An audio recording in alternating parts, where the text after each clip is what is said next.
வணக்கம். நீங்கள் இணைந்திருப்பது உதயன் டிஜிட்டல் வலையொலியின் பிரதான செய்திகளுடன். செய்தி தொகுப்பு உதயன் டிஜிட்டல் செய்தி பிரிவு. செய்திகளுடன் இணைந்திருக்கும் நான் லிஷா தரணீஸ்வரன். செம்மணி சிந்துபாத்தி இந்து மயானத்தில் என காணப்பட்ட மனித புதைக்குழியில் அகழ்வு பணிகள் முன்னெடுக்கப்பட்டு வரும் நிலையில் நேற்று மனித எண்பு தொகுதிகள் அடையாளம் காணப்பட்டுள்ளன. எண்பு தொகுதி ஒன்றுக்கு அருகில் ஆடை, சிறிய வளையல்கள், ஆங்கில எழுத்துக்கள் பொறிக்கப்பட்ட துணியிலான புத்தகப்பை ஒன்றும் அடையாளம் காணப்பட்டுள்ளன. அகழ்வு பணிகளில் தற்போது வரை 33 மனித எண்பு தொகுதிகள் இனங்காணப்பட்டுள்ளன. செம்மணி சிந்துபாத்தி இந்து மயானத்தில் இனங்காணப்பட்ட மனித புதைக்குழியில் நேற்று 2ஆம் கட்ட அகழ்வு நடவடிக்கைகளின் 4ஆம் நாள் அகழ்வு பணிகள் முன்னெடுக்கப்பட்டன. நேற்று முன்தினம் வரை நடாத்தப்பட்ட அகழ்வு பணிகளில் மனித எண்பு தொகுதிகள் அடையாளம் காணப்பட்டிருந்த போதும் ஆடைகளோ வேறு பொருட்களோ இனம் காணப்படவில்லை. நேற்று நடாத்தப்பட்ட அகழ்வு நடவடிக்கைகளில் எண்பு தொகுதிகள் அடையாளம் காணப்பட்டிருந்த அதேவேளை எண்பு தொகுதி ஒன்றுக்கு அருகில் ஆடை, சிறிய வளையல்கள், நீல நிற துணி, புத்தகப்பை என்பன அடையாளம் காணப்பட்டுள்ளன. கடந்த காலங்களில் வடக்கு கிழக்கு பிரதேசங்களில் அரசு சார்பற்ற தொண்டு நிறுவனங்களால் பாடசாலை மாணவர்களுக்கு வழங்கப்பட்ட புத்தகப்பையை ஒத்ததாக காணப்பட்டாலும் அது இன்னமும் உறுதிப்படுத்தப்படவில்லை. மேலும் புதைக்குழி அடையாளம் காணப்பட்டுள்ள இடத்தில் மண் மாதிரியை பரிசோதிப்பதற்கு சட்ட மருத்துவ அதிகாரிகள் நீதிமன்றில் விண்ணப்பம் செய்திருந்த நிலையில் நீதிமன்றம் அனுமதி வழங்கியிருந்தது. கொழும்பில் இருந்து நேற்று வந்த குழு ஆய்வுக்கான மண் மாதிரிகளை சேகரித்து இந்த அகழ்வு நடவடிக்கைகள் நீதிவான் ஏ ஆனந்தராஜாவின் கண்காணிப்பில் துறைசார் நிபுணரும் பேராசிரியருமான சோமதேவவின் தலைமையில் நடைபெற்று வருகின்றன. அகழ்வு நடவடிக்கைகளின் போது சட்ட மருத்துவ அதிகாரி பிரணவன செல்லையா தலைமையிலான குழுவினரும், காணாமல் ஆக்கப்பட்டோர் ஆணைக்குழுவின் சட்டத்தரணி பூரணி மரியநாயகம், காணாமல் ஆக்கப்பட்டவர்களின் உறவினர்கள் சார்பில் சட்டத்தரணி VK நிரஞ்சன் ஆகியோரும் பிரசன்னமாகி வருகின்றமை குறிப்பிடத்தக்கது. இந்தியாவில் இருந்து படகு மூலம் கடத்தி வரப்பட்ட 250 கிலோகிராம் கஞ்சா காரைநகர் பகுதியில் கடற்படையினரால் நேற்று கைப்பற்றப்பட்டுள்ளது. கஞ்சா கடத்தி வரப்படுவதாக கடற்படையினருக்கு கிடைத்த தகவலின் அடிப்படையில் சந்தேகத்திற்கிடமான படகை கடற்படையினர் மறைத்து சோதனையிட்ட போதே கஞ்சா தொகை கைப்பற்றப்பட்டுள்ளது.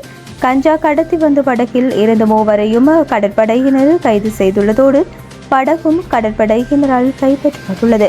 கைப்பற்றப்பட்ட கஞ்சா மற்றும் சந்தேக நபர்கள் ஒரு காவல்துறை போலீசாரிடம் ஒப்படைக்கப்பட்டு மேலதிக சட்ட நடவடிக்கைகள் முன்னெடுக்கப்பட்டுள்ளன.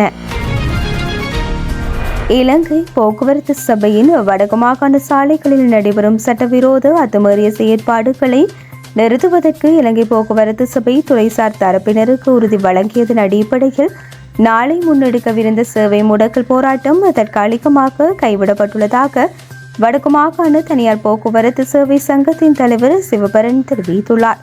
மேலும் தெரிவித்த அவர், இலங்கை போக்குவரத்து சபையின் வடக்கு மாகாண சாலைகளில் நடைபெறும் சட்டவிரோத அத்துமீறிய செயற்பாடுகளை கண்டித்தும் அவ்வாறான செயற்பாடுகளை நிறுத்தி தனியார் பேருந்துகளின் பாதுகாப்பான சேவையை உறுதி செய்வதற்காகவும் நாளைய தினம் வடக்கில் சேவை முடக்கல் போராட்டம் இடம்பெறும் என கடந்த வாரம் அறிவிக்கப்பட்டிருந்தது.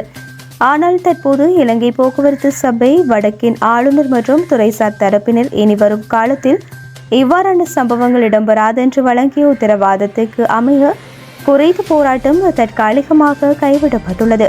முன்பதாக கடந்த சில தினங்களுக்கு முன்னர் இலங்கை போக்குவரத்து சபையின் யாழ்ப்பாணம் மத்திய பேருந்து நிலையத்தில் இடம்பெற்ற கால அட்டவணைக்கு முரணான சேவை ஒன்றால் ஏற்பட்ட முரண்பாட்டை அடுத்து யாழ் மத்திய பேருந்து நிலையத்தில் தனியார் மற்றும் இலங்கை போக்குவரத்து சபை தரப்பினரிடையே குழப்ப நிலை ஒன்று ஏற்பட்டிருந்தது. இதையடுத்து போலீசார் வரவழைக்கப்பட்டு நிலைமை சுமூகமாக்கப்பட்டது.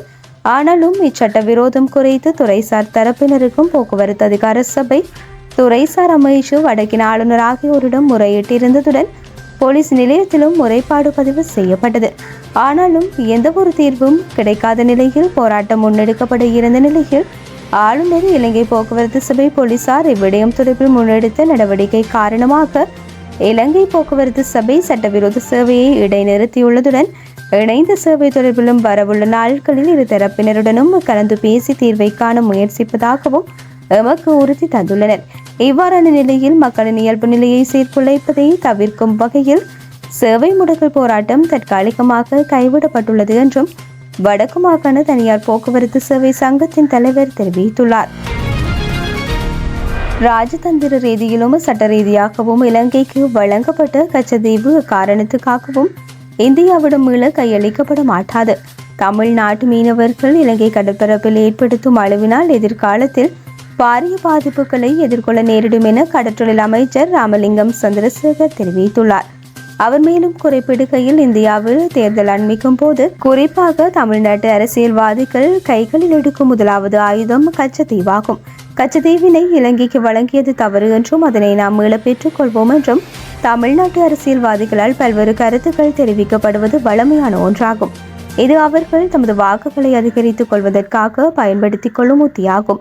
இந்திய வெளிவிவகார அமைச்சர் எஸ். ஜெயசங்கரும் இவ்விடயம் தொடர்பில் அண்மையில் கருத்து வெளியிட்டிருந்தார். கச்சத்தீவு இலங்கைக்கு வழங்கப்பட்டது தவறு என்றும் அச்சந்தர்ப்பத்தில் செய்து கொள்ளப்பட்ட ஒப்பந்தத்தின் காரணமாகவே இந்திய மீனவர்கள் கைது செய்யப்படுவதாகவும் அவர் குறிப்பிட்டிருந்தார். இந்திய மீனவர்களின் ஆழ்கடல் மீன்பிடி நடவடிக்கைகளால் எமது மீன்வளம் மாத்திரமன்றி முழு கடல் வளமும் அழிந்து கொண்டிருக்கின்றது என்பதை இந்திய வெளிவிவகார அமைச்சருக்கு நினைவுபடுத்த விரும்புகின்றேன்.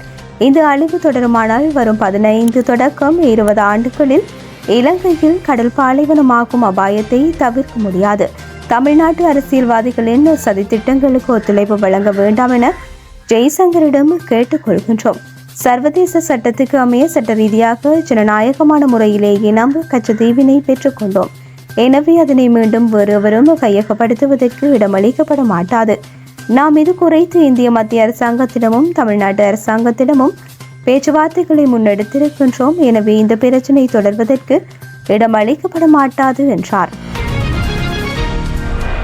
தெற்கில் ராஜபக்ஷக்கள் எவ்வாறு மதவாதம் இனவாதம் பேசி மக்களை ஏமாற்றினார்களோ அதையே முன்னாள் நாடாளுமன்ற உறுப்பினர் எம். ஏ. சுமந்திரனும் செய்கின்றார். மக்களால் நிராகரிக்கப்பட்டவர் இப்போது மக்களை உசுப்பேற்றும் நடவடிக்கைகளை மேற்கொள்கின்றார் என்று பாய்ந்துள்ளார் நெடுஞ்சாலைகள் போக்குவரத்து விமான சேவைகள் அமைச்சர் பிமல் ரத்நாயக்க. நேற்று யாழ்ப்பாணம் வந்திருந்த அமைச்சர் வடக்கு மாகாண ஆளுநர் அலுவலகத்தில் வைத்து ஊடகங்களுக்கு மேலும் தெரிவித்துள்ளதாவது, எம். ஏ. சுமந்திரன் கடந்த கால அரசாங்கத்தில் எதையும் செய்யவில்லை. கடந்த கால அரசாங்கத்துடன் எவ்வாறு இருந்தார் என்பது எமக்கு தெரியும். எமது அரசாங்கம் இனவாதம் மதவாதம் பிரதேசவாதம் அவற்றையும் பாவிக்கவில்லை. அந்த யுகம் போய்விட்டது. நாட்டில் அனைத்து இனத்தவர்களுக்கும் சம உரிமை உள்ளது. வடக்கு மக்களின் காணிகளை பிடிக்க வேண்டிய அவசியம் எமக்கு இல்லை. வடக்கு மக்களின் காணிகளை படிப்படியாக விடுவித்து வருகின்றோம். மக்களால் நிராகரிக்கப்பட்ட அரசியல்வாதிகள் வெளியே இருந்து பிரதேசவாதம் மதவாதம் பேச வேண்டாம். உங்கள் அரசியல் லாபங்களுக்காக இனங்களிடையே முரண்பாடுகளை ஏற்படுத்த வேண்டாம். தெற்கில் ராஜபக்சக்கள் இருக்கின்றனர். வடக்கில் எம். ஏ. சுமந்திரன் போன்ற ராஜபக்சக்கள் இருக்கின்றனர். வர்த்தமானி தொடர்பாக அரசாங்கம் தற்போது பரிசீலித்து வருகின்றது.